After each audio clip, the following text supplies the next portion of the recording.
So a feature I want to talk about here is the early start feature. So if you go into settings, setup preferences, the menu is a little bit different on the signature and the home, but base is generally the same.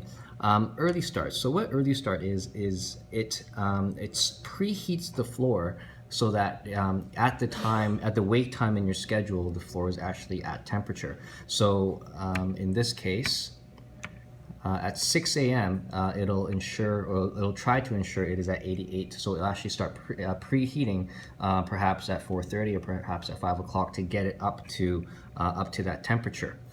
If you do not want that feature, you can simply turn it off. So you go to Setup Preferences, go into Early Start, turn that off, click Save.